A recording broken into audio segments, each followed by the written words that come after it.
नाजरीन, आप देख रहे हैं इकरा उर्दू न्यूज। मैं हूं हैदर अली। आज हमारे दरमियान मौजूद हैं टीटागढ़ शहर तृणमूल कांग्रेस सदर ओम प्रकाश साहू। आइए उनसे सीधे बात करते हैं।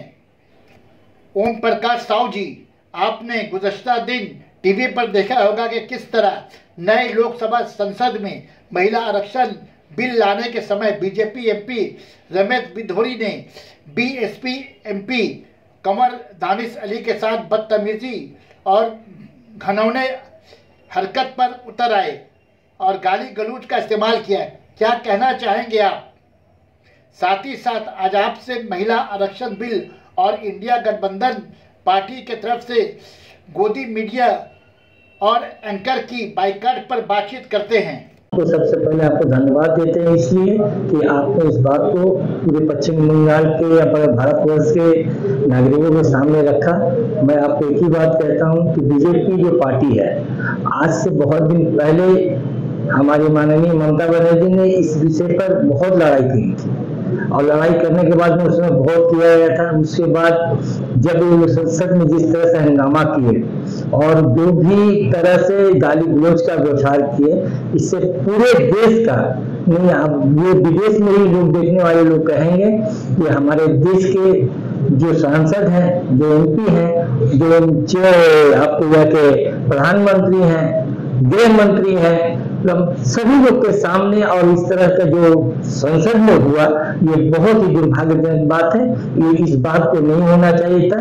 इससे कि आज अगर वो लोग जिस हिसाब से करेंगे उसी को देख के मेरे देश का भविष्य उस पर कायम रहता है। हालांकि स्पीकर ने उनको वार्निंग दी है, कोई कार्रवाई नहीं है। जब कैसा देखा गया है तो उसी संसद में राजीव गांधी को और चौधरी पर विलंबित किया गया था कुछ दिन के लिए उनको। अब बीजेपी के लिए के लिए सब कुछ बात क्यों? देखिए, रह गया कि ये बीजेपी का जो पार्टी है, बीजेपी की पार्टी ये हिटलर शाही पार्टी है। इनको ये जो समझ में आ रहा है कि ये बहुमत में है, इनको जो मन में कर रहा है वो कर रहे हैं। इसलिए वो जानते हैं कि हम करेंगे तो इसके पीछे कोई बोलने वाला नहीं है, कोई ऐसा काम वो नहीं कर पाएंगे। इसीलिए वो हमेशा अपने विरोधियों को दबा कर रखना चाहते हैं। लेकिन हम उनको ध्यान दिलाना चाहता हूँ, 2024 आने वाले में जो टीम बना है आज इंडिया टीम, एक संगठन हिसाब से जो कार्य कर रहा है, इनको 2024 में इनको आसमान और जमीन सब नजर आ जाएगा।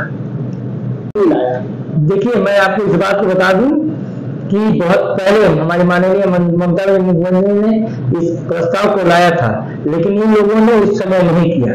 लेकिन आज इलेक्शन 2024 में है और 6 महीना 7 महीना बाकी है होने में। ये लोगों ने जो है कि आरक्षण बिल लाने के लिए हमको फायदा होगा, इससे उनको कोई फायदा होने है। क्या फायदा सोच के बोला है? ये फायदा है। वो सोच रहे हैं कि हमको इसमें वोट का वो राजनीति कर रहे हैं, लेकिन महिला वोट के पक्ष में जाने की वो सोच रहे हैं। लेकिन यहाँ के भारतवर्ष की महिला अच्छी तरह समझ चुकी है कि इनका और कुछ नहीं। इन्होंने 3 तलाक का भी किया था। ये बहुत तरह की बातें करते हैं।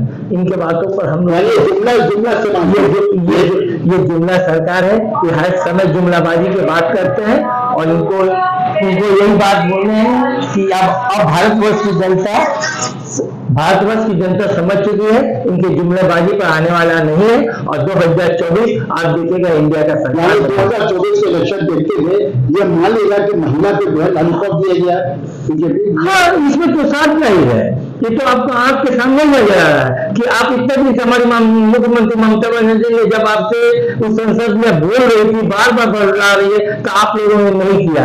आज क्या बात आ गया कि आपको लाना पड़ा, आप लाए। इसके लिए हमारी ममता बनर्जी ने उनको धन्यवाद दिया है और उनको कहा है कि हम लोग आज पास किए, इसके पहले हम लड़ चुके हैं, इसके प्रस्ताव हम ऐसा लग रहा है कि ये बिल जो है जो लाई है ये सफलता प्राप्त करेगी, क्योंकि जो प्रोसेस होता है कभी उसको संसद में जाएगा, रियासत में जाएगा, वीडियो लगेगा, बात ब्लॉक लगेगा, यानी कि आबादी के अनुसार जो है लागू होता है। देखिए, जब तक 5-6 साल बीत जाएगा। अब देखिए, जब पहले इलेक्शन लड़े थे, इससे पहले इन्होंने बहुत जोड़ा कि 15 लाख सबके बैंक अकाउंट में पैसा आएगा, इतना बेरोजगार लोगों को नौकरी दिया जाएगा, बहुत तरह का वादा किए थे। वो एक तरह से लॉलीपॉप दिए थे। क्या आया किसी के बैंक अकाउंट में 15 लाख रुपया? किसी का नौकरी हुआ? कुछ नहीं हुआ। तो हमारे कहने का मतलब है ये इलेक्शन जब भी आता है तो इन्होंने एक तरह का ऐसा एक लॉलीपॉप छोड़ देते हैं कि आप कुछ दिन पहले देखे होंगे मणिपुर में बहुत बड़ा दुर्घटना घटना घटने के बाद बहुत उछाल हो रहा था और फट से एक ठोका किए जब इंडिया सरकार एक ठो गठबंधन हो रहा था तो तुरंत एक ठो उसके सामने कोई ऐसा काम करते हैं जहां कहीं फंसते हैं वो ऐसा हिसाब से कोई भी कार्य को लाके रख देते हैं तो उस हिसाब को ढक जाता है। यानी हम उस पर चले थे। दूसरा सवाल यह है कि अभी जो इंडिया गठबंधन पार्टी बनी है, इन्होंने कुछ दिन पहले 14 ऐसे पत्रकार जो गोदी मीडिया इसको कहते हैं जो मोदी के जुबान पे बात करती है उनका बहिष्कार किया है। इंडिया पार्टी का कहना है कि ना हम उनको अपने किसी प्रोग्राम में बुलाएंगे ना उनके किसी प्रोग्राम में बैठेंगे। इससे जो हलचल मची हुई है गोदी मीडिया के क्या कहना चाहेंगे? हमारा कहने का मतलब है कि देखिए ये बीजेपी पार्टी जो है ना ये कुछ मीडिया, हम सब मीडिया को नहीं कह रहे हैं, कुछ मीडिया बिकाऊ हो चुका है जो कि हमारे भारतवर्ष के जो भी नेता हैं जो विरोधी उनको समझ में आ गया है, उन्होंने कह दिया है कि मैं इन लोगों को हम लोग कोई भी हम उन लोगों से कोई भी प्रेस कॉन्फ्रेंस नहीं करेंगे, कोई ऐसा बात नहीं करेंगे, इसलिए क्योंकि वो हम लोग जो हमारी इंडिया टीम में है, जो हम लोग के साथ हैं, वो हम लोग को बात नहीं दिखाकर उन लोगों को ही खाली बात करते हैं। इसीलिए हम लोग के जो भी इंडिया टीम में जो भी है जो फैसला हुआ वही है, वो सही है गलत है, वो सही फैसला है, वो सही फैसला है। इसलिए कि हम आपको कहेंगे आप हमारे बात को अमल नहीं कीजिए, आप हमसे भी इंटरव्यू लेके जाइएगा, आप फिर जाके उनसे इंटरव्यू लीजिएगा, हमारे बात को आप नहीं दिखा रहे हैं, आप उनकी ही बात को दिखा रहे हैं, तो कहाँ से सत्य है? इससे अच्छा है कि हम आपसे बात ही नहीं करें। बहुत बहुत शुक्रिया आपका इतना न्यूज़ के साथ जुड़ने का। सना medical hall,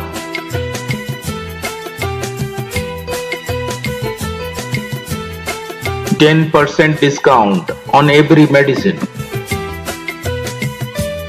Oxygen cylinder also available.